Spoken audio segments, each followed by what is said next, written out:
de estos medios. En el nombre de Jesús. Amén. Muy bien, tenemos entonces el segundo sermón de la serie aquí en Primera de Juan. Es un gran privilegio abrir la palabra de Dios y encontrarnos con tantas verdades, con tanta riqueza bíblica, teológica, espiritual acá. Hoy vamos a ver dos verdades eh, acerca, dos verdades que todo creyente en comunión debe aceptar para que consideremos nuestra forma de vivir con respecto al conocimiento que tenemos en la palabra de Dios. Dos verdades. Primero, la verdad acerca de la santidad. Y segundo, la verdad acerca del pecado. Vamos a empezar entonces con el primer punto. ¿Qué es lo que quiero decir con esta propuesta que les tengo? Dios quiere que nosotros sepamos las verdades bíblicas, que conozcamos, que tengamos entendimiento cómo trabaja cada verdad espiritual. Hoy vamos a ver la verdad espiritual de la santidad y la verdad espiritual del pecado. Son cosas abstractas, pero son cosas que existen. Y Dios quiere que entendamos cómo es esto. ¿Para qué? Dice el apóstol Pablo, para que nadie os engañe, para que nadie os engañe. Ya sabemos que según Juan, en el inicio del libro, él está alertando a sus hermanos, alertándoles e instruyéndoles. En primer lugar, para que nadie les venga a contar cuentos, para que nadie les venga a confundir los conceptos que se les ha enseñado acerca de la palabra de Dios, acerca del Evangelio, acerca de Jesús, acerca de la gente. Que nadie venga con una teología torcida. Y para que sepan bien quiénes son y qué son y cómo corre el agua acerca de estos conceptos especiales, la santidad y el pecado. Juan lo que va a hacer es desmentir las cosas que se estaban infiltrando a las iglesias, porque esta es una carta circular, es una carta general a varias iglesias que Juan conocía, probablemente las iglesias del Asia Menor, ahí donde hoy podemos decir Turquía moderna. Bueno, los falsos maestros se habían licuado, se habían colado a las iglesias. ¿Quiénes son estos falsos maestros? Son personas que les atrajo el grupo de la iglesia, les atrajo la congregación, y ellos por creerse muy filósofos, muy sabios, se introdujeron y quisieron hacer una mezcla de lo que eran sus filosofías antiguas, o las filosofías en las que ellos habían crecido en el mundo antiguo, y todas sus teologías, su paganismo, su misticismo, todas esas cosas que ellos tenían, y meterlo a la iglesia. Ellos se sentían tan especiales, se sentían tan derechosos de llegar y enseñar cosas nuevas. ¿Por qué? Porque esto atrae la atención, esto atrae público, y ellos podían incluso cobrar fuertes cantidades por cada presentación, lo que ocurría en todas partes del mundo antiguo, y que tanto Pablo como Pedro, Judas, Juan, todos están denunciando esto y están tratando de detener todas esas falsas doctrinas para que entren a la iglesia antigua. El diablo, desde tiempos remotos, desde que la iglesia empezó, ha estado tratando de atacar la doctrina, porque la sana doctrina honra a Dios. La falsa doctrina lo deshonra, como ya vamos a ver hoy. Bueno, entonces habían ciertas predicaciones que los falsos maestros estaban llevando a cabo. Entendamos un poco esto para comprender las líneas que Juan le escribe a los hermanos. ¿Qué era lo que los falsos maestros predicaban? Unos decían que podíamos seguir practicando una vida pecaminosa, ya que siempre que estuviéramos en este cuerpo y en este mundo material, íbamos a estar en maldad, pero que en realidad eso no le importaba a Dios, ya que Él entiende la situación y pues a Él no le importa la forma en que vivimos. Ellos eso pensaban, era una mezcla entre el gnosticismo y el cristianismo. Y ahorita vamos a ver y vamos a separar completamente esas dos ideas y vamos a dejar la idea pura que Juan trae. Esto nos va a ayudar a nosotros a entender bien estas líneas que Juan nos da. Había otro grupo de gente que decían que se iban al otro lado totalmente. Estos eran extremistas y decían que ya habían alcanzado un nivel especial de espiritualidad. Ellos estaban elevados y que eso no era para mucho. Ellos eran unos pocos que tenían ese gnosis, que tenían esa sabiduría. Esos eran místicos que se creían superiores espiritualmente a todos los demás y que ellos ya no pecaban. Ellos ya habían pasado a un estado completamente puro y había que escucharlos a ellos y escucharlos más porque ellos eran una especie de iluminados, ¿verdad? Habían alcanzado la santidad completa. Y aunque ustedes no lo crean, hay todavía ciertas áreas en el cristianismo, ciertos sectores donde se sigue predicando eso.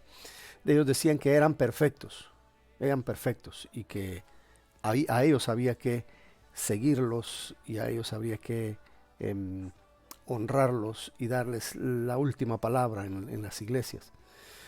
Ahora vamos a ver estas cosas como Juan las desmiente y empieza desde el versículo 5. Este es el mensaje que hemos oído de él y os anunciamos. Miren, esta pequeñita frase ya la había dado Juan. A mí me parecía un poco extraño ver cómo Juan agarra un concepto, lo desarrolla y luego ese mismo concepto lo junta con otro concepto y lo vuelve a desarrollar y es como una forma repetitiva. El pastor y maestro bíblico John MacArthur dice que este es un pensamiento en espiral. Juan empieza y va desarrollándose alrededor de un tema y va conjuntándose. Por esa razón lo vemos un poco repetitivo. Y dice aquí el 5, este es el mensaje que hemos oído de él y os anunciamos. En los anteriores 4 versículos vimos que él venía diciendo lo mismo. ¿Y para qué es esto? Para que recordemos un poco, ¿verdad? ¿Por qué lo dice? Juan era testigo presencial, testigo ocular. Él tocó a Jesucristo y él aprendió directamente de él. O sea, un maestro nuevo que vino 50 años después de Jesús no iba a saber más que Juan. Esa es la idea de esta primera frase. Si estos maestros vienen a predicarles a ustedes cosas nuevas y está en contra de lo que Jesús nos enseñó a nosotros, por lo consiguiente estos son mentirosos. Dios es luz, estableciendo, ¿verdad? La esencia de nuestro Dios. Dios es luz. Ya después vamos a ver qué quiere decir eso. La luz es la verdad, es la virtud, la santidad de Dios. Es un atributo absoluto de Dios. Él no es santo relativamente, Él es santo, santo, santo. No hay ninguna variación en Él. Y vamos a ver cómo la Biblia respalda este concepto. Juan está estableciendo la base para la doctrina correcta. Si Dios es luz, ¿qué significa esto? Éxodo 13:21 dice, y Jehová iba delante de ellos de día en una columna de nube para guiarlos por el camino y de noche en una columna de fuego para alumbrarles. Aquí está la luz, a fin de que anduviesen de día y de noche. Dios siempre se ha representado como la luz. Dios siempre ha sido luz. Y Él se representa como luz física, pero también como luz espiritual. Y con ese concepto vamos a continuar. Salmo 105. El salmista David dice, lámpara es a mis pies tu palabra, ¿verdad? Y lumbrera a mi camino. Es la luz. Es esa luz que borra la ignorancia. Esa luz que distingue, que hace que se distinga la verdad de la mentira, el bien del mal, la santidad del pecado. Juan 1:4 dice, en él estaba la vida, y la vida era la luz de los hombres. La luz en las tinieblas resplandece, y las tinieblas no prevalecieron contra ella. Está hablando de Jesús. Jesús personificado por la luz. 2 Corintios 4:6. Porque Dios que mandó que en las tinieblas resplandeciese la luz, es el que resplandeció en nuestros corazones para iluminación del conocimiento de la gloria de Dios en la faz de Jesucristo. Dios es luz. En todo sentido, Dios es luz. Algunos escépticos que no quieren aceptar la creación de parte de Dios, de todas las cosas, ellos dicen y se burlan. ¿Cómo es de que Dios creó la luz y no existía el sol y las estrellas? Ellos creen que solo el sol y las estrellas son la fuente de luz, la única. Pero nosotros vemos aquí que Dios es luz. Cómo Dios alumbró todo lo que existe. Si el sol y las estrellas fueron hechos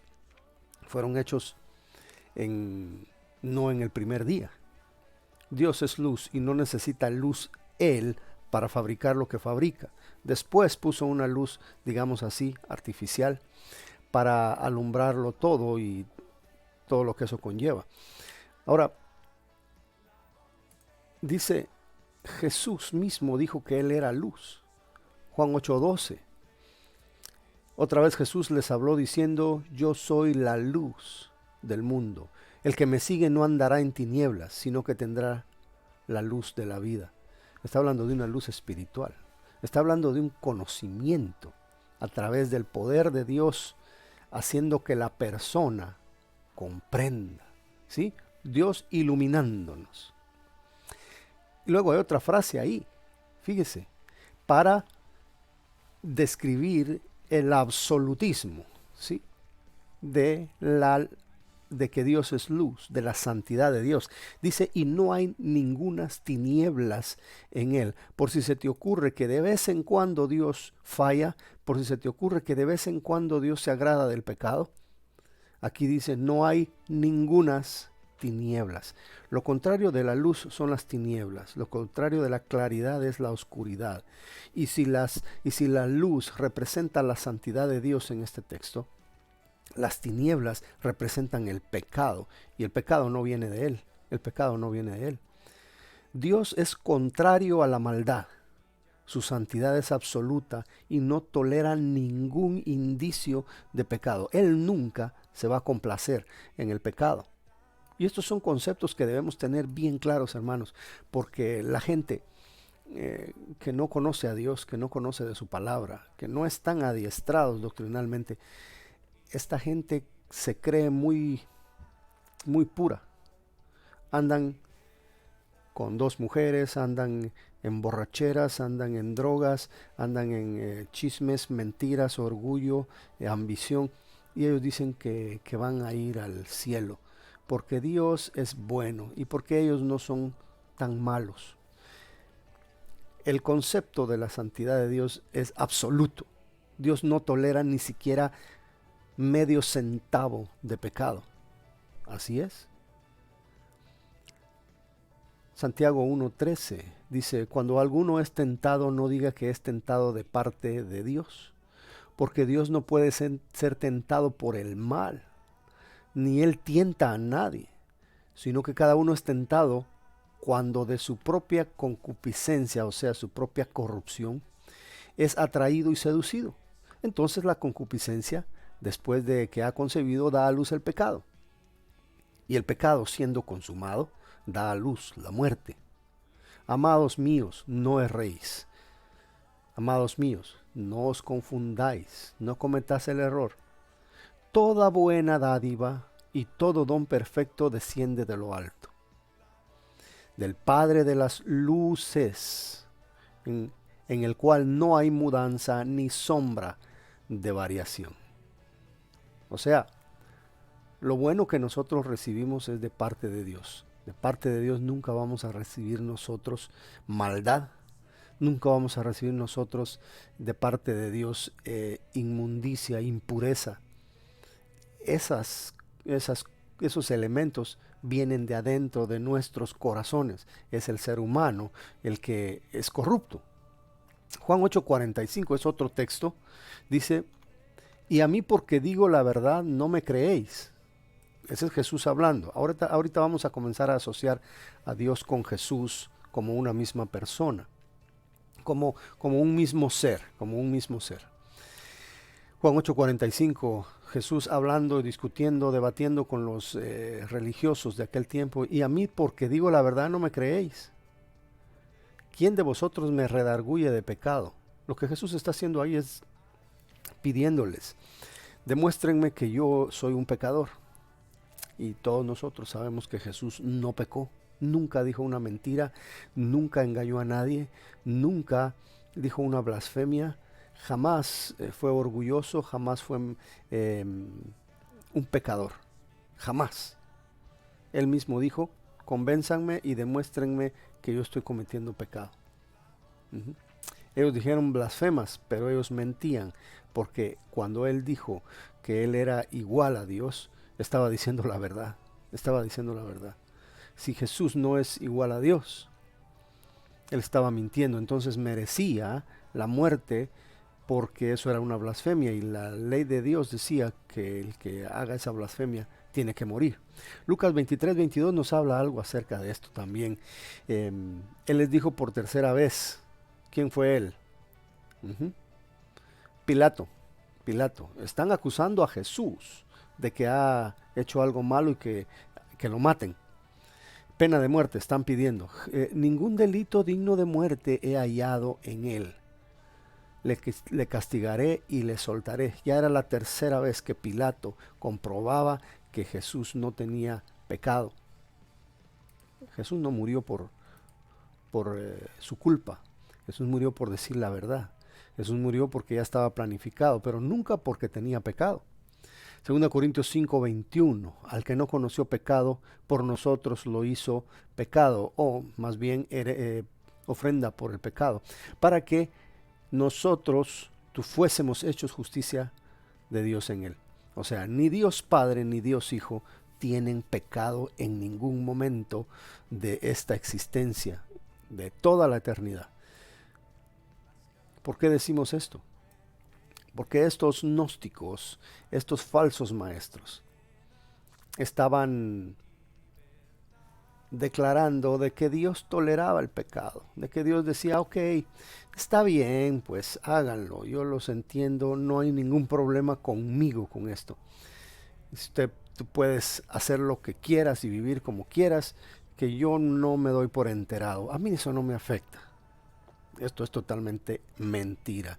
Dios se enfada, a Dios no le gusta cuando pecamos, sean personas convertidas a Cristo, sean personas no convertidas. Dios no se agrada con el pecado. Versículo 6. Si decimos que tenemos comunión con Él y andamos en tinieblas, mentimos y no practicamos la verdad. Esta es otra declaración muy firme de parte de Juan. Él es absoluto también para hablar, blanco o negro. Dice, si decimos que tenemos comunión con Él. Estas personas, estos falsos maestros, se decían muy predicadores, se decían muy iluminados, se decían muy sabios, y los que estaban del lado de pecar sin ningún problema, decían esto, pues yo peco, yo vivo como me da la gana, eso no afecta, usted no se preocupe, siga, ya Dios se encargará de eso después cuando seamos glorificados. Ahorita todo lo que somos por dentro es puro, aunque por fuera estemos cometiendo muchas otras cosas. Entonces dice, dice Juan, para corregir ese pensamiento, si decimos que tenemos comunión con Dios, con Él, y andamos en tinieblas, mentimos y no practicamos la verdad. O sea, si yo digo que Dios vive en mi corazón a través de su Espíritu Santo, si yo digo que Él ya me perdonó, me regeneró, me salvó, y yo ando cometiendo pecados, estoy contradiciéndome por el concepto que ya se habló en el versículo 5. A Dios no lo voy a convencer, con Dios no voy a ser su hijo, si yo ando continuamente en pecado, andando en la oscuridad. No practico la verdad, o sea, mi filosofía, mi teología, mi comprensión de la palabra de Dios me hace practicar una vida que no está conforme a la voluntad de Dios, ¿verdad? Es una total contradicción. Mire, señor maestro, usted que está predicando, pequemos para que la gracia abunde, yo le voy a decir de ninguna manera, de ninguna manera. Así que una persona que ha nacido de nuevo es distinta según el concepto de Juan. 1 Pedro 1:16, porque escrito está, sed santos, porque yo soy santo. ¿Quién es el que está diciendo esto? Es Dios. Sed santos porque yo soy santo. Y si invocáis por Padre aquel que sin acepción de personas, aquí ya es Pedro, juzga según la obra de cada uno, conducíos en temor todo el tiempo de vuestra peregrinación. O sea, ustedes van a vivir en este mundo 20, 30, 50 años. Condúzcanse en santidad, condúzcanse en luz. No anden practicando el pecado. No vuelvan el pecado como su modo de vida, como que estuvieran haciéndolo a propósito, como que estuvieran haciéndolo sin ningún cargo de conciencia. Salmo 24:3 nos dice, ¿quién subirá al monte de Jehová? ¿Quién estará en su lugar santo? Luego responde, el limpio de manos y puro de corazón, el que no ha elevado su alma a cosas vanas ni ha jurado con engaño. ¿Sí? ¿Quién es el que está en comunión con Dios? ¿Quién es el que pertenece al cuerpo de Cristo? La persona que anda en santidad. La persona que anda como a Dios le gusta, buscando la palabra de Dios para obedecerla. Santiago 1:22 dice, sed hacedores de la palabra y no tan solamente oidores, engañándoos a vosotros mismos. Hay que buscar la obediencia, hay que buscar la pureza de vida y hay que buscarla bien, hay que buscarla con deseos, con ganas, con insistencia. Es el concepto acá. Ya Juan desmintió lo que los primeros maestros decían, los que pertenecían al lado donde peca, no hay problema, Dios no se enoja. Versículo 7 va a seguir adelante y va a establecer el verdadero estándar para el cristiano. Dice, pero si andamos en luz, como Él está en luz, tenemos comunión unos con otros. Si andamos en santidad, si andamos evitando el pecado, si estamos haciendo cosas buenas, obrando bien y dejando de obrar mal, así como Dios lo es, entonces hay un resultado. Aquí tenemos en este versículo 7 una declaración y una aclaración. Vamos a ver cuál es la declaración. Andamos en luz como Él está en luz. Segunda parte, tenemos comunión unos con otros. Una es evidencia de la otra, ¿sí? Una es evidencia de la otra. Si estamos en comunión, si estamos conectados, ustedes y yo, como hermanos, entonces el resultado va a ser que vamos a andar en luz, que vamos a andar en santidad. Pero, ¿cómo estamos conectados? Porque si usted está conectado a Dios, Dios es la fuente. Él es el que le suple a usted de ese deseo de hacer cosas buenas y ese repudio por lo malo. ¿Odia usted cuando usted se equivoca y le ofende a Dios? Rechaza usted sus actitudes cuando se da cuenta que lo hizo mal. ¿Está usted en contra de usted mismo cuando se da cuenta que usted le falló grandemente a Dios? Sí. Eso es seña de que el Espíritu Santo le está redarguyendo y le está diciendo, hey, no andas caminando como tu Dios quiere, no estás siendo imitador de tu Dios. Sí, andar en la luz es consecuencia de estar conectados, de tener algo en común. ¿Y qué es lo que tenemos en común? La salvación, esa conexión con Dios, Cristo en nosotros, la esperanza de gloria. El buen testimonio de vida habla de que pertenecemos a la iglesia de Cristo. La santidad de vida revela que somos salvos. Somos hermanos, por lo consiguiente, si andamos en santidad de vida como Dios es santo. En una ocasión el apóstol Pablo dijo que no nos juntáramos con los pecadores, pero aclaró, no estoy hablando de los pecadores del mundo, porque si no, entonces deberían ustedes ser quitados del mundo. Estamos rodeados de gente que peca y que vive una vida licenciosa sin ningún problema. Estoy hablando de aquellos que se dicen hermanos y que andan en pecado. No se junten con ellos. ¿Por qué? Porque ellos son mentirosos. No anden ahí a la par de ellos. No anden diciendo que son hermanos, porque ellos no son hermanos. No andan en luz. Ellos andan en tinieblas, evidenciando que Dios no ha hecho un cambio en sus corazones y que el Espíritu Santo no está viviendo en sus vidas. Ahí es donde estamos aterrizando con estas ideas en lo que Juan quiere que entendamos. Si hay alguien diciendo, no hay problema, pequemos, y él lo está predicando, él es un falso maestro, no es tu hermano. No es tu hermano. Y pienso que lo mismo se debe aplicar a todas las demás mentiras que se predican desde los púlpitos.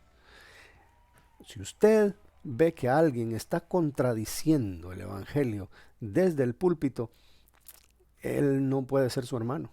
No puede ser su hermano. Y usted con toda libertad puede anunciar, eso no es bíblico, eso está en contra. Y no se sienta mal porque usted no está criticando a un hermano. Usted simplemente lo que está haciendo es evidenciando lo que Juan hace, ¿verdad? Juzgad por vosotros mismos, analicen los espíritus, vean, tengan discernimiento para esto. Y es lo que Juan le dice a los hermanos acá.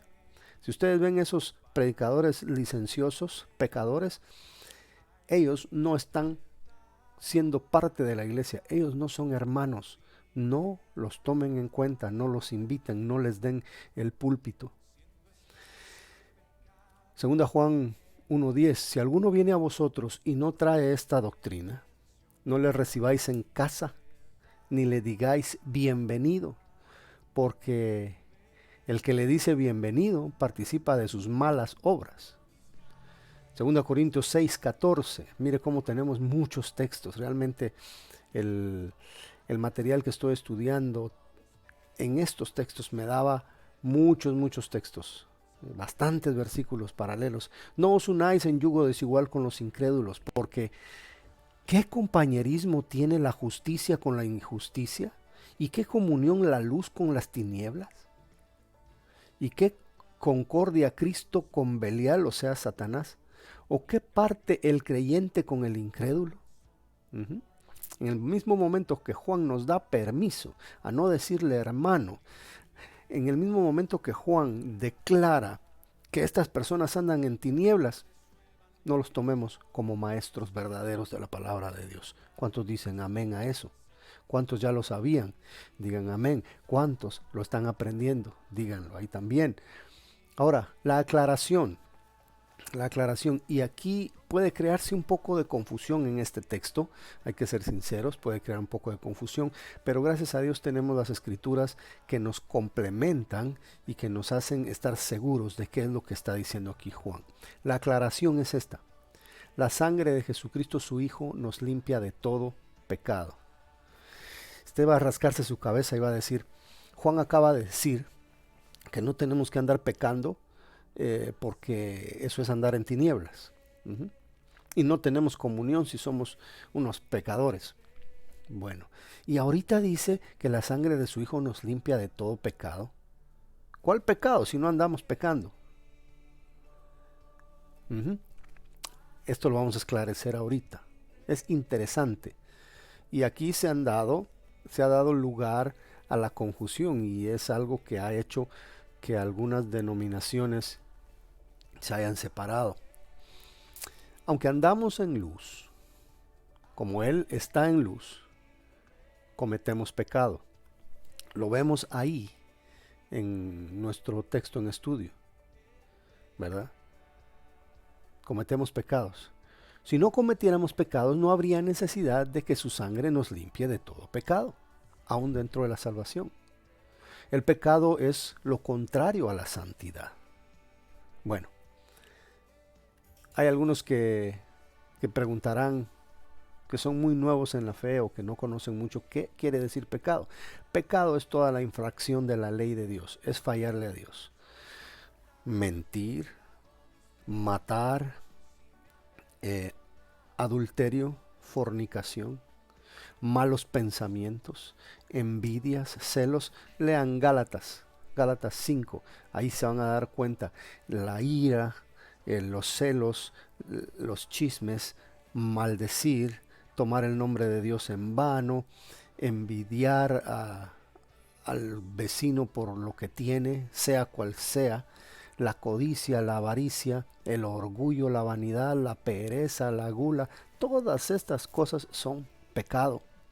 Y creo que no lo tendría que mencionar mucho, pero aún así Pablo lo menciona porque hay personas que están tan trastornadas en sus conceptos que creen que hay ciertas cosas que sí se pueden hacer.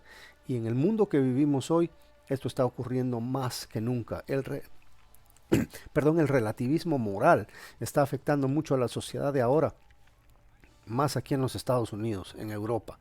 La gente se ha corrompido tanto que ha tratado de redefinir el concepto de pecado, incluso de anularlo. Pecado es contrario a la santidad. Aquí vemos el atributo absoluto de Dios, que no es un atributo absoluto de nosotros. Dios nos imparte de su santidad, pero no hemos alcanzado una santidad completa en este mundo. En la práctica no la tenemos. Dígame usted, ¿necesita perdón todos los días? ¿Peca usted todos los días? No me diga qué es lo que hace, no me interesa. No creo que usted lo quiera decir, pero ¿pecamos todos los días, hermanos? Es una verdad triste que Dios no quisiera que ocurriera, pero Dios tiene un plan para curarnos de esto. Solo hay que esperar un poco de tiempo. Así como Dios nos perdonó el día que creímos, ese perdón es eficaz y válido para el resto de nuestras vidas. El perdón de pecados es para el creyente. Dios no perdona al incrédulo. Es solo para los creyentes. Y les voy a explicar. Dios limpia al que cree y al que se humilla. Si permanecemos en Dios, si tenemos comunión con Él y entre los otros creyentes, estamos gozando continuamente del perdón de nuestros pecados. Salmo 130. De lo profundo, oh Jehová, a ti clamo. Señor, oye mi voz. Estén atentos tus oídos a la voz de mi súplica. ¿Por qué le está pidiendo el salmista a Dios? ¿Cuál es su petición? ¿Cuál es su súplica? Jehová, si mirares a los pecados, ¿quién, oh Señor, podrá mantenerse? O sea, Dios es castigador, Dios es vengador, Dios es justo. Y Él, si nos destruye, estaría haciendo justicia porque nos merecemos, porque somos pecadores. El versículo 4 dice, pero en ti hay perdón, pero en ti hay perdón. Esto es una verdad gloriosa. Esto es una noticia tremenda para nosotros, pero en ti hay perdón para que seas reverenciado. El salmista ahí está alabando a Dios porque Él es justo, pero también es perdonador. Gracias a Dios por eso. Colosenses 2:13 dice, Y a vosotros, estando muertos en pecados y en la incircuncisión de vuestra carne, os dio vida juntamente con él, perdonándoos todos los pecados. O sea que el perdón de pecados es la base de la salvación. Hay muchos elementos ahí implicados. El perdón de pecados, ¿por qué? Por la misericordia de Dios. ¿Por qué? Porque Dios es amor. ¿Por qué es todo eso? ¿Cómo? ¿Cómo lo hizo? Por gracia.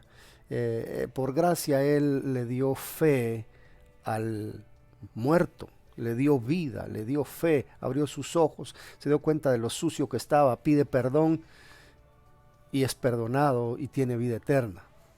Así es un proceso poco complejo que ocurre en una fracción de segundo cuando Dios así lo quiere, cuando Dios tiene misericordia de quien Él tiene misericordia.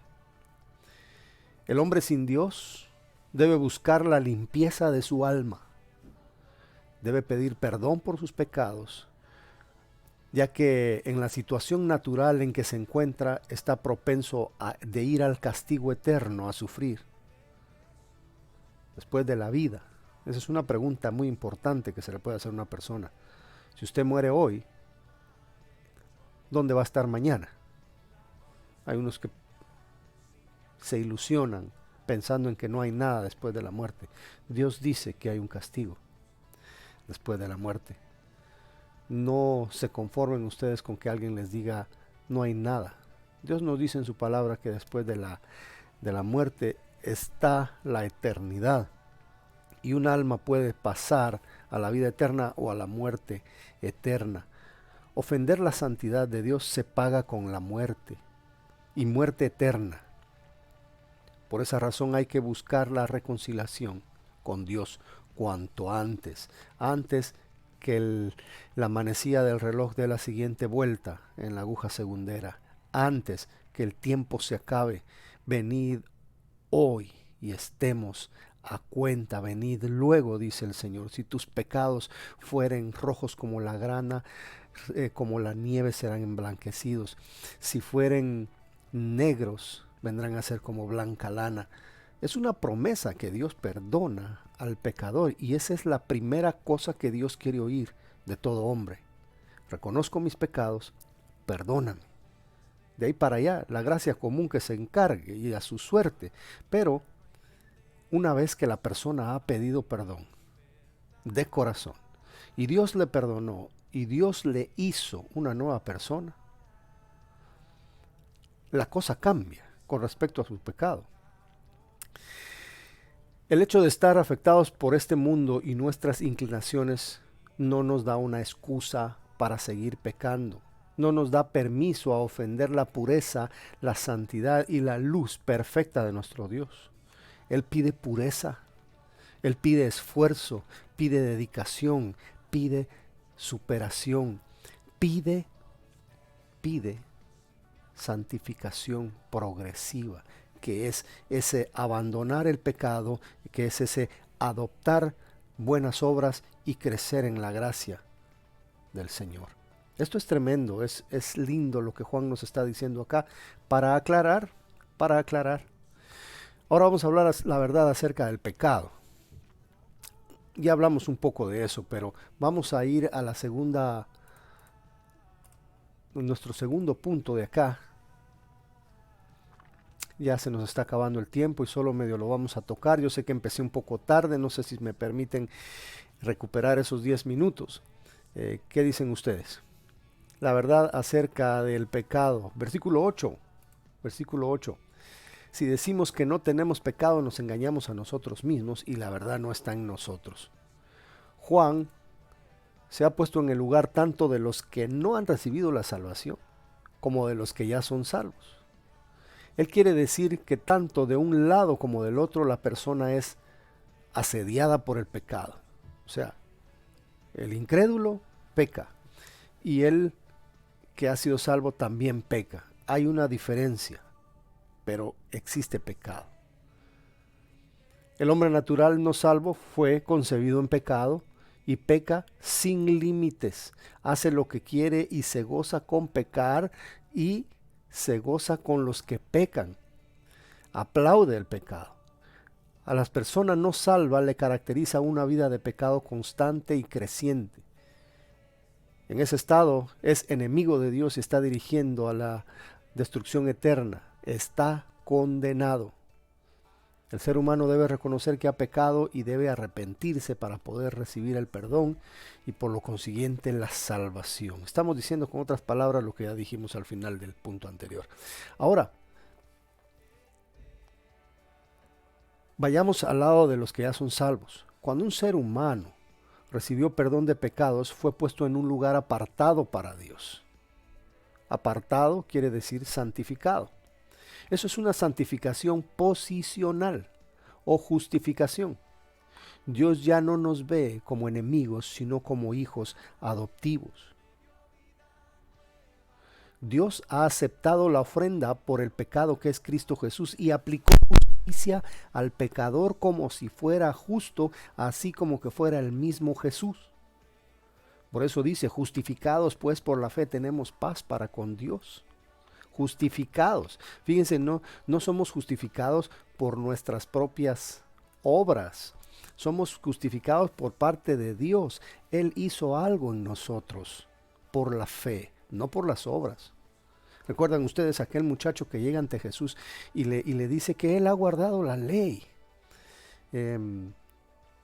Y le pregunta a Jesús, ¿qué he de hacer para heredar la vida eterna? Y Jesús le dice, ¿has guardado la ley? Sí, la he guardado toda. Jesús le dice, ¿qué es lo que dice la ley? Esto, ya lo guardé. Bueno, en resumen, Jesús le quiere preguntar, ¿amas al prójimo como a ti mismo? Y para ponerlo en evidencia de que no está guardando la ley, le dice, vende todo lo que tiene y dáselo a los pobres. No tenía amor al prójimo. Y dice Santiago que somos nada, nuestra religión no es nada, cuando decimos que amamos a Dios pero no ayudamos a las viudas y a los huérfanos. Nuestras buenas obras tienen que estar presentes como evidencia de que Dios nos ha salvado. Pero al joven rico le dice Jesús, si tú cumples toda la ley, puedes ser salvo. Ahora, cuando termina ese relato, Jesús declara, esto es imposible para el hombre, pero es posible para Dios, porque no podemos llenar todos los requerimientos de la ley, porque al violar un requerimiento de la ley lo violamos todo. Así es que solo Dios en su gracia, regalándonos fe para poder ser salvos. De lo demás se encarga Cristo. Dios nos ve ya como santos a los ojos de Él. Pero Él sabe que en la práctica se continúa con una tendencia a pecar. Esa es una realidad no solo que podemos experimentar día con día, hermano, no se haga, no finja, todos pecamos todos los días. Yo tengo 40 años de ser salvo, pero yo tengo la tristeza, tengo la desdicha y lo tengo que aceptar todos los días, que con frecuencia, a veces más, a veces menos, pero peco. Yo lo reconozco.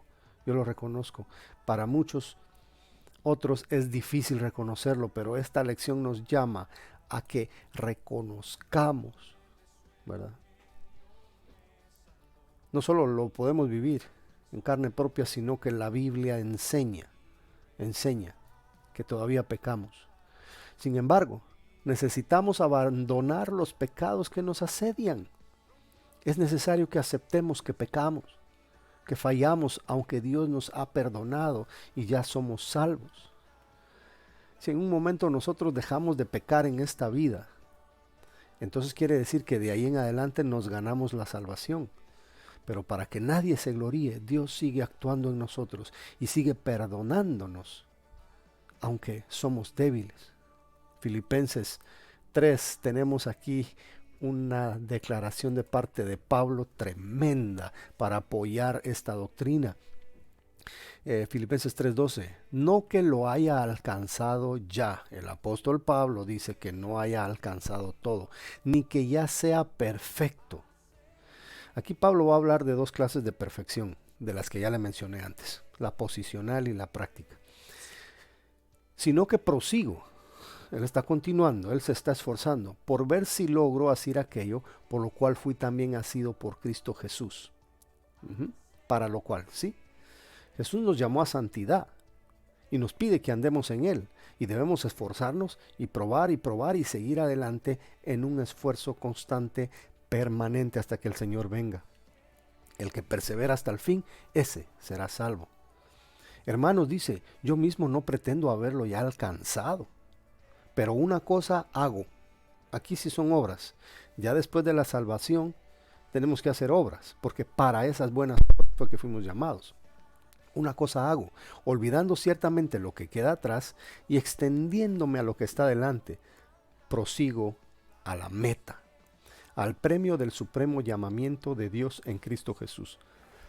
Esta es una perfección parcial, una perfección relativa, que no ha llegado a ser al 100% en nuestras vidas. Si Pablo lo dijo, ¿por qué no lo voy a decir yo? ¿Por qué no lo va a decir usted?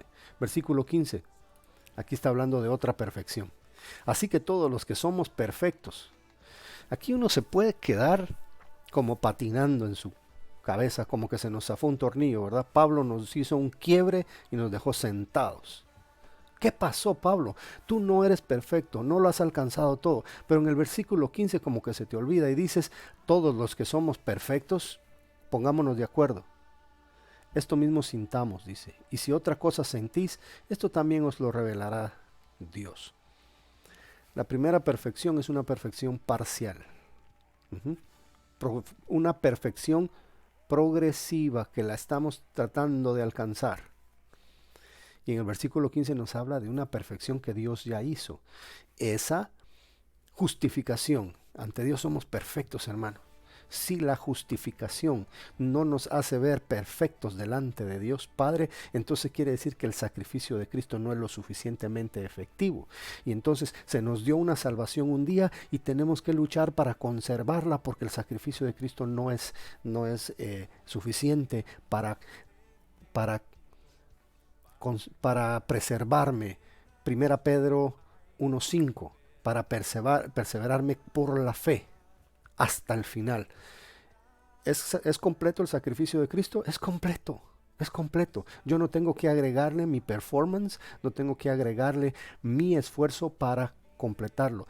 Solo me dejo llevar por su Espíritu Santo. Él prometió no abandonarme jamás y me va a hacer perseverar hasta el final.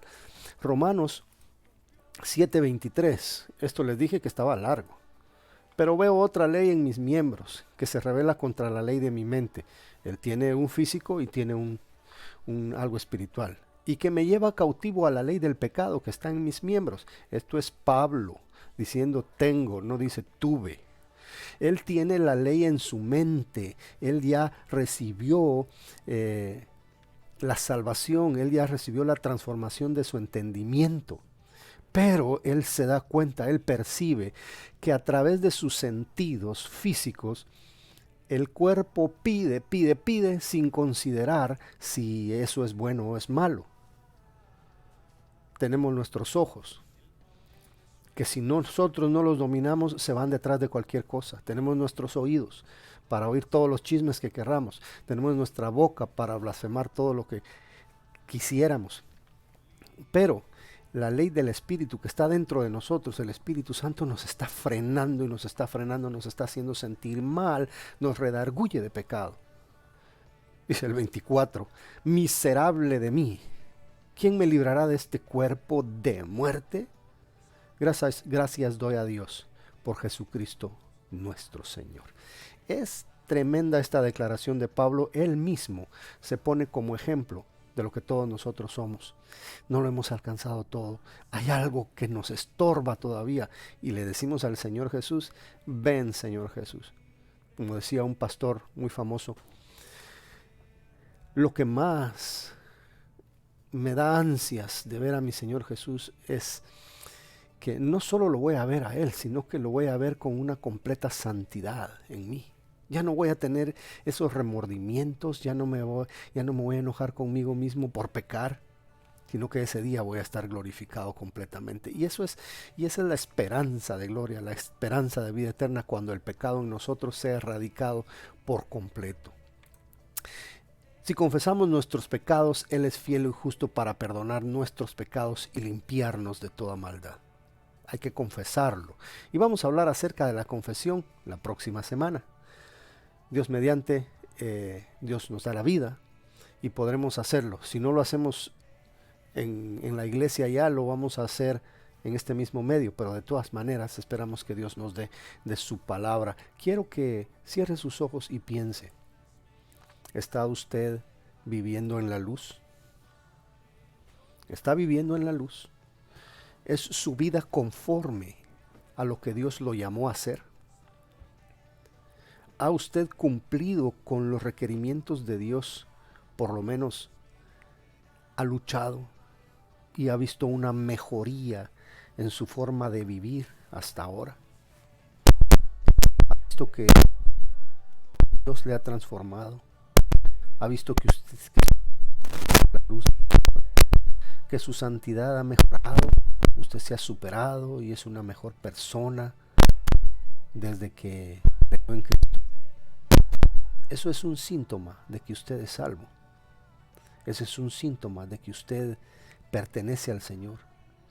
Pero, por lo contrario, si usted se da cuenta que cada vez está más lejos de Dios, cada vez tiene menos deseos de escuchar la palabra, cada vez tiene menos deseos de obedecer, cada vez tiene más malas costumbres, cada vez peca más fuerte, cada vez es más duro el pecado en usted, tenga cuidado, porque esas pueden ser muestras de que usted todavía no ha entrado a la comunión de los santos, de que usted todavía no tiene comunión con Dios y necesita en primer lugar arrepentirse, pedir perdón y convertirse de sus pecados. Necesita aceptar a Cristo como su Señor para obedecerle, porque no le ha estado obedeciendo. Dígalo usted mismo, sincérese con el Señor. Y si usted, hermano, quiere vivir una vida más santa, ande en luz, porque el Señor así lo pide. Esto es un recordatorio y es una exhortación. Ya hay que dejar de andar en la suciedad y hay que dejar de andar en la oscuridad, los deseos de nuestra carne, eso que ofende a Dios. Hermano, déjelo, no siga esos pecados ocultos, no siga con esas malas amistades que le llevan a cometer pecado y ofender a su Señor que murió por usted. Oremos. Señor, muchas gracias. Estamos aquí, Señor, para confesarte que de una manera o de otra te ofendemos, sabiendo que tú eres la luz, sabiendo que tú eres perfecto. Nos portamos mal a veces, te fallamos. Y Señor, quizá ya te hemos prometido que no lo vamos a hacer y volvemos a caer. Perdónanos, Señor, límpianos de todo pecado. Reconocemos tu santidad y no queremos estar frente a ti manchados, pero te agradecemos, Señor, porque tú nos diste a tu Hijo Jesús, quien perdona todo pecado, toda maldad, el día en que te lo pedimos. Te ruego, Señor, por aquellos que no te han entregado su vida, que hoy les toque su corazón para que reciban perdón de una vez por todas. Y por todos mis hermanos, Señor, que están caminando en la luz y queriendo santificarse todavía más. Bendícelos y guárdalos, dales crecimiento y que cada día, Señor, te honren más y den más fruto según tu luz. Gracias por este mensaje, gracias por estas palabras, te alabamos y te bendecimos en el nombre de Jesús. Amén.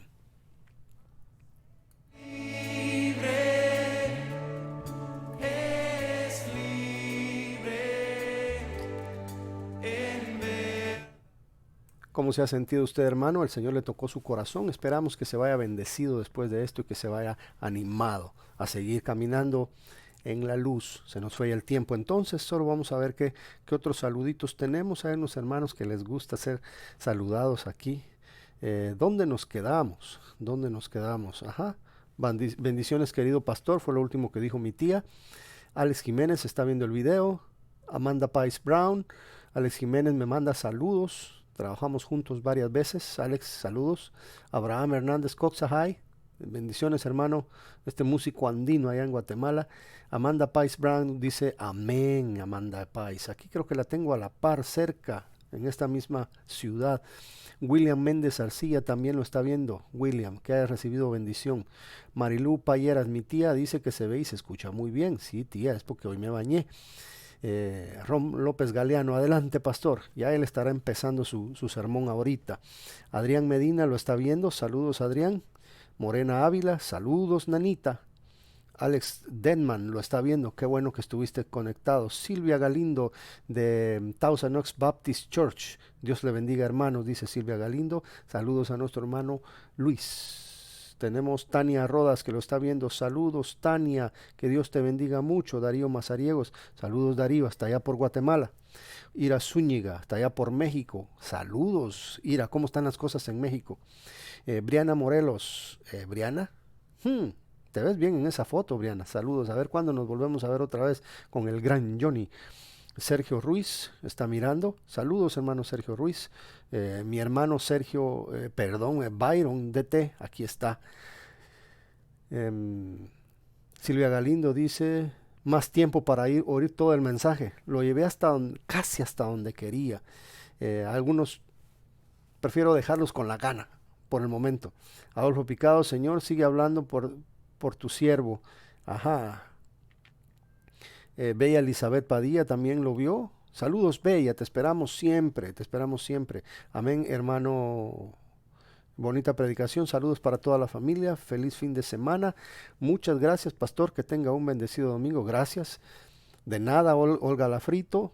Laflito, Adolfo Picado, gracias por tu siervo, Señor. Dice saludos y gracias de parte de Oscar.